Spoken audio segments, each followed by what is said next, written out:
L'objectif de cette vidéo, c'est d'enregistrer les disponibilités d'un enseignant afin de pouvoir le positionner dans l'emploi du temps de la classe et de la matière qu'il enseigne. Par exemple, ici, ça va être seconde mathématiques et je vais donner les disponibilités de mon prof. Pour cela, vous allez tout en haut à droite, donc plus d'options, et vous allez dans paramètres. Ensuite, vous allez dans le menu utilisateur et vous allez dans prof. Donc déjà, vous vérifiez bien qu'il y a bien un enseignant pour la classe de seconde mathématiques. Donc là, c'est déjà le cas. Si jamais ce n'est pas le cas, vous pouvez soit ajouter un professeur avec le bouton bleu ici, soit modifier la classe d'un enseignant existant en double-cliquant et donc en assignant la classe de seconde mathématiques. Ensuite, vous allez afficher toutes les colonnes avec les yeux qui sont là et vous allez tout à droite de l'écran.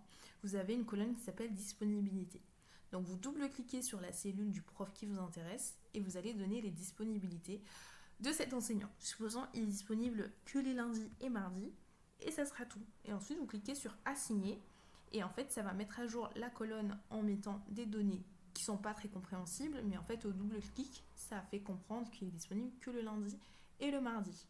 Et c'est tout bon. C'est bien enregistré. Si vous actualisez avec le bouton vert ici, on a bien les disponibilités de ce prof. Ensuite, vous pouvez recliquer à nouveau sur Masquer les colonnes techniques, actualiser. Et donc, ça masquera les colonnes qui ne vous sont pas utiles. Vous pouvez aussi masquer la colonne disponibilité pour avoir une meilleure visibilité de votre liste.